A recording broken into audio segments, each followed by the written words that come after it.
All right, it was a heck of a team win today. We talked in the last couple of weeks to our team about the offense has been on the field in the last 2 minutes of a couple games and won them, and the defensive time was coming, and it happened today. And we get the big sack, caused fumble, and which really was the difference in the game. And then really just the overall effort of our guys to come out on the road again against a ranked opponent, a team that's playing very well, and to get a win. I can't say enough about it. Other than that long run by Yearby that Miles Doran chased down, no catastrophic runs allowed by the defense at all today. No, the defense played their most complete game of the season to this point. And if each week we've been saying there's been a unit that's getting a little bit better and a little bit better, and they're making more plays and making more plays. And these guys have confidence, and they're playing well together. We had a few breakdowns on a couple routes with a tight end back in the middle, and had that one run. But other than that, they played really well. The defense, of course, has taken some heat this year, some criticism this week. The way it's played, what's it say about them to get the job done today, especially with Clark? Yeah, well, they don't listen to all that heat, I hope. I mean, because, I think they do a good job of staying focused on what their coaches are telling them. I really do. And I know there's a lot of talk outside, but they've done a really good job. I mean, all that does is fuel their fire. And they know they have a chance to be a good defense. If they just play sound, football, make the ordinary plays that we make every day in practice. And today they did that. For the defensive front, is that just a matter of gap integrity? Is that what you've seen so much improvement? Oh, no doubt. Our defensive line has gotten better and better every week. I told you last week they were the only bright point in that game, and then this week they played well again today. I mean, there were so many times that the running back never got to the linebackers.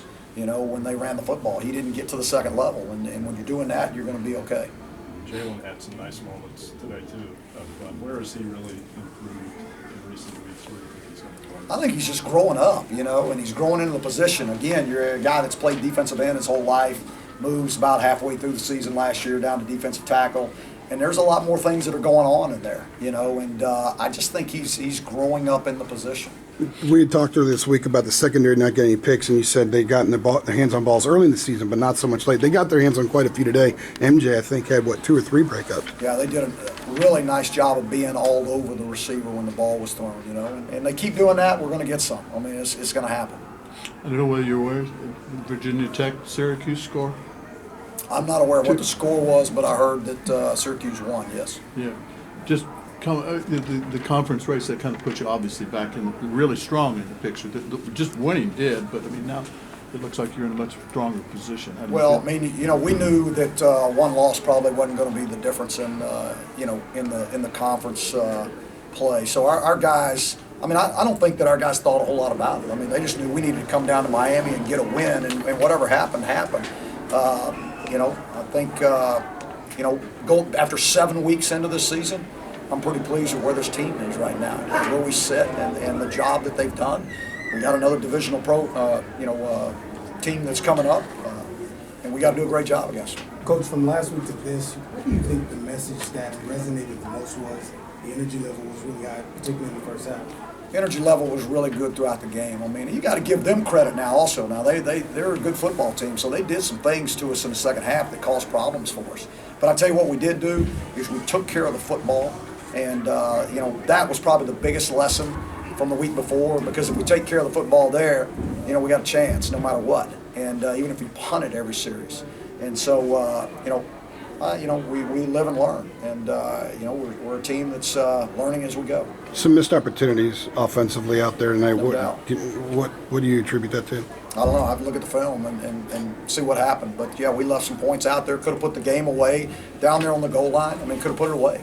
Well, that was disappointing. Yeah. Is there a conversation to be had with Switzer at some point about possibly hurting you on those punt returns at some point?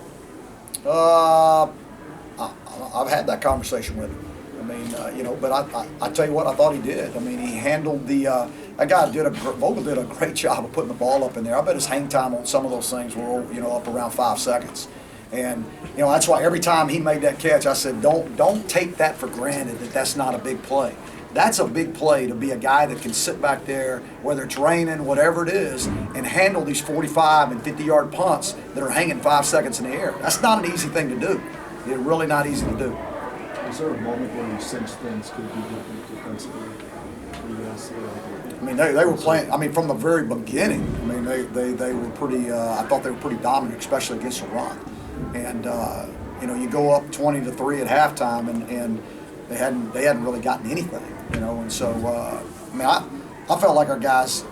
I tell you what, you know, just in the last 3 weeks of practice, and you see the things that have been emphasized in practice happening in games.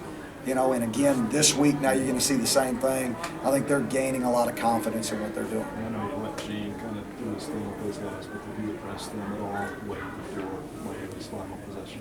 No, not at all. I mean, they knew what had to get done. I mean, you know, like I said, was talking about it during the week that there was going to come a time when they're going to be on the field in the last 2 minutes and they're going to have to get it done.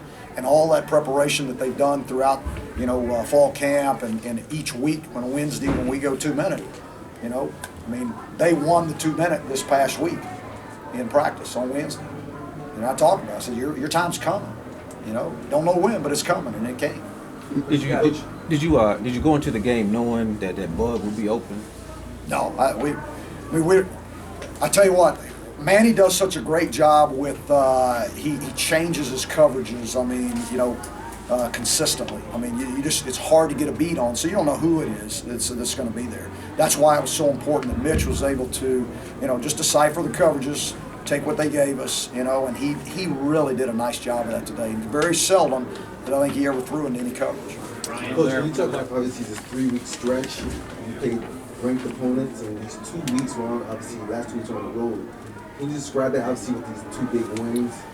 One obviously with the 3 weeks. I'm sorry. Yeah. Well, I mean, you play three ranked opponents right in the middle of the season, and you're beat up as a football team, as everybody is at this time of year.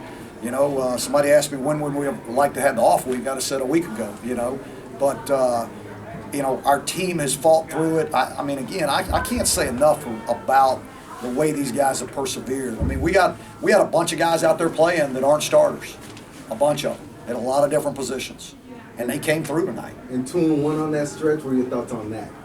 Well, I'd rather been 3-0. You know, rather been 3-0, but we're 2-1, and we'll live with it. And I'm proud of our guys. All right, Ryan didn't get a ton of yards today, but he did break Quinn Shaw's record for career receptions. Was there a point where you realized how special he could be for you?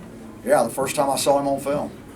I mean, the very first time. I remember the staff was in there. They called me to come look at this kid, and I thought it was some kind of joke when we were watching the film. I was like, what is that, you know? I mean, you got this little kid just going 65 and 70 yards every single play. I thought somebody put some kind of joke tape together, and it was Ryan Switzer, you know. And I mean, he's special. He really is, in a lot of ways. Anybody else?